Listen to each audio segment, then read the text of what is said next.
Hello students, welcome back to organised knowledge channel. आज की जो वीडियो है उसमें हम डिस्कस करेंगे worksheet number 2 for class 10th विज्ञान विषय की ये वर्कशीट है जो आपके लिए 5 अगस्त 2021 के लिए शेड्यूल की गई है। आज की जो वर्कशीट है बच्चों वो आपकी असेसमेंट वर्कशीट है। असेसमेंट वर्कशीट यानी आपका ये टेस्ट है और इस टेस्ट को आपको खुद से करना है। इस वीडियो के साथ आप तभी जाइएगा जब आपको लगे कि कहीं आपको जो है डिफ़िकल्टी आ रही है, डिफ़िकल्ट आपको लग रहा है। खुद से करना इस वर्कशीट को आपके लिए बेनिफिशियल रहेगा, ठीक है, आपके लिए सही डिसीजन रहेगा। वर्कशीट शुरू करने से पहले बेटा प्लीज़ चैनल को सब्सक्राइब कर लीजिए, बेल आइकन को प्रेस कर लो ताकि आपको आने वाली हर वीडियो की नोटिफिकेशन वो मिल जाए। यह आकलन कार्य पत्रिका कुल 20 अंक का है, 2 भागों में विभाजित है, ठीक है। पहले भाग में MCQ है, दूसरे भाग में कुछ क्वेश्चंस दिए गए हैं। तो पहला भाग करते हैं। दिए गए अनुच्छेद को ध्यानपूर्वक पढ़िए और पूछे गए प्रश्नों के उत्तर दीजिए। आप iron, silver, aluminium, sulphur, calcium, potassium, copper, carbon, nitrogen, oxygen in सभी तत्वों से भलीभांति परिचित हो। उन्हें अपने रासायनिक और भौतिक गुणों के आधार पर धातुओं और अधातु में वर्गीकृत किया जा सकता है। तो ये हम पहले भी पढ़ चुके हैं कि धातु और अधातुओं को उनके रासायनिक और भौतिक गुणों के आधार पर अलग किया जा सकता है। जैसे कि आप जानते हैं धातुएं हमेशा ठोस होती हैं, लेकिन पारा जो धातु है वो कमरे के तापमान पर द्रव अवस्था में पाई जाती है, ठीक है। सारी धातुएं कठोर होती हैं, लेकिन सोडियम और पोटेशियम जो धातु है वो नरम धातुएं हैं और ध्वनिक होती हैं। ध्वनिक यानी सोडियम पोटेशियम को छोड़ के सभी जो है लगभग आवाज़ उत्पन्न करती हैं। चमकदार होती हैं, तो शीशे को छोड़कर लगभग धातुएं क्या हैं, चमकदार हैं।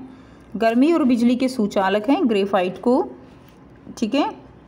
जो है यहाँ पे देखिए गर्मी और बिजली की सुचालक होती हैं। यहाँ पे ग्रेफाइट जो है वो क्या है, वो भी एक अधातु है, लेकिन ये कार्बन से बना हुआ है, लेकिन यहाँ पर ग्रेफाइट जो वो क्या होता है, सुचालक होता है, ठीक है। तो ग्रेफाइट लेकिन बेटा ये धातु नहीं है, ये अधातु है।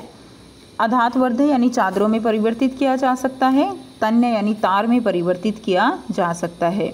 क्लियर। आप देखिए आपको जो प्रश्न दिए गए हैं, पहला प्रश्न है पारा कमरे के ताप पर क्या है, ठोस है, द्रव है, गैस है या ठोस और द्रव दोनों है। तो पारा जो है वो कमरे के तापमान पर द्रव अवस्था में है। सेकंड है घंटियां तथा सितार और वायलिन जैसे संगीत वाद्य यंत्रों की तार बनाने के लिए धातुओं के किस गुण का उपयोग किया जाता है, ध्वनिकता, अधातवर्ध्यता, तन्यता या चालकता।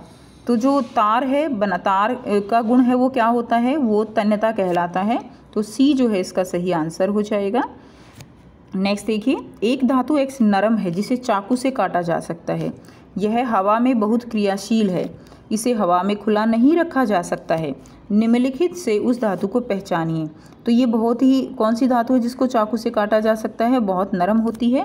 ऑप्शन है मैग्नीशियम, सोडियम, पोटेशियम या कैल्शियम।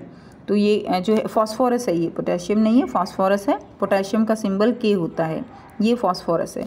तो यहाँ पे जिसको चाकू से काटा जा सकता है वो क्या है, सोडियम है। और ये बहुत ही अभिक्रियाशील धातु है, तो इसको हम हवा में नहीं रख सकते खुला। नेक्स्ट नंबर 4, खाना पकाने के बर्तन के लिए एल्यूमिनियम का इस्तेमाल किया जाता है।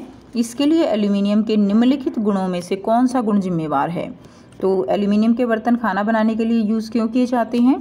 पहला है ऊष्मा का चालक है, दूसरा ध्वनिक है, तीसरा तन्यता है और चौथा क्या है, कठोर है। तो इनमें से कौन से गुण जरूरी हैं।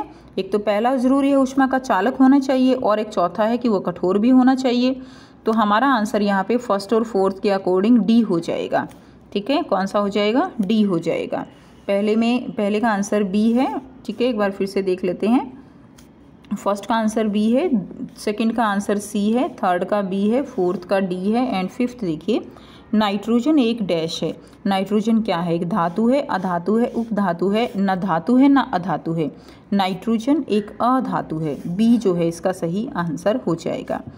नेक्स्ट क्वेश्चन देखते हैं, क्वेश्चन नंबर 6, 7, 8, 9, 10, ठीक है। तो 5 क्वेश्चंस आपको यहाँ पे दिए गए हैं।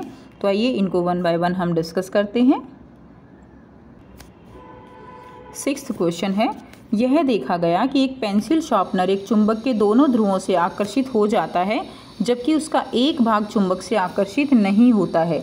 उन सामग्रियों के नाम लिखिए जिनका उपयोग उसके भागों को बनाने के लिए किया गया है।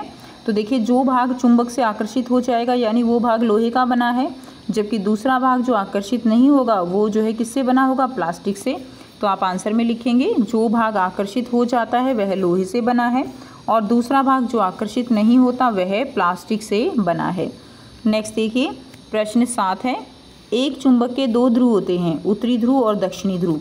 बताइए क्या ये एक आकर्षण है या प्रतिकर्षण होंगे। ठीक है, तो आपको बताना है 2 ध्रुव जैसे उत्तरी उत्तरी है तो क्या होगा, दक्षिणी दक्षिणी है तो क्या होगा और उत्तरी दक्षिणी है तो क्या होगा। तो अगर उत्तरी उत्तरी है तो वो दोनों समान ध्रुव होंगे तो क्या करेंगे, एक दूसरे को प्रतिकर्षित कर देंगे। क्लियर है, क्या करेंगे बच्चों, प्रतिकर्षित कर देंगे। दूसरा दक्षिणी दक्षिणी है तो भी प्रतिकर्षित करेंगे और अगर उत्तर दक्षिणी है तो दोनों एक दूसरे को विपरीत होने के कारण आकर्षित करेंगे। नेक्स्ट देखिए प्रश्न 8 है, विद्युत चुंबक क्या है, इसकी क्षमता को कैसे बदला जा सकता है। तो विद्युत चुंबक उस चुंबक को कहा जाता है जो नर्म लोहे के टुकड़े पर तांबे की तार लपेटकर बनाई जाती है।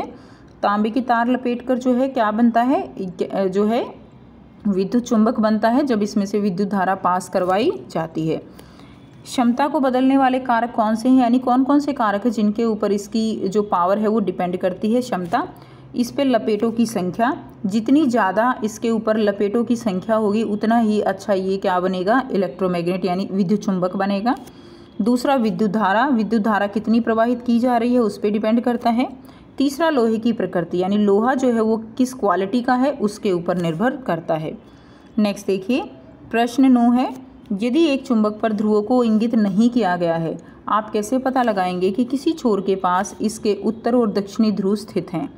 तो देखिए ये पता लगाने के लिए हम चुंबक को स्वतंत्र रूप से लटकाया जाता है और यह उत्तर और दक्षिण दिशा के साथ आराम करता है, यानी ये उत्तर और दक्षिण दिशा में ऐसे जो है फ्रीली जब इसको रखा जाता है तो ये जो है उत्तर और दक्षिण दिशा में रेस्ट पे आ जाता है।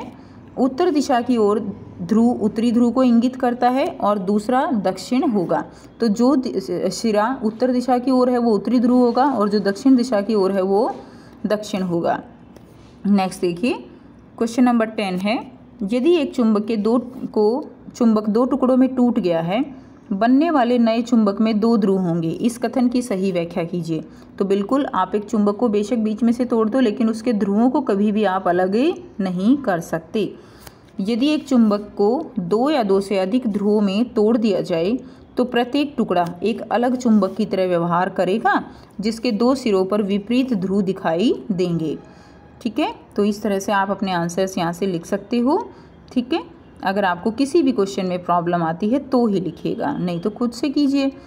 सो अगर आपको वीडियो अच्छी लगी तो लाइक कर दीजिए, शेयर कर दीजिए और चैनल को सब्सक्राइब कर दीजिए अगर आप चैनल पर न्यू हैं। So thanks for watching students, मिलते हैं नेक्स्ट वीडियो में नेक्स्ट वर्कशीट के साथ। Take care.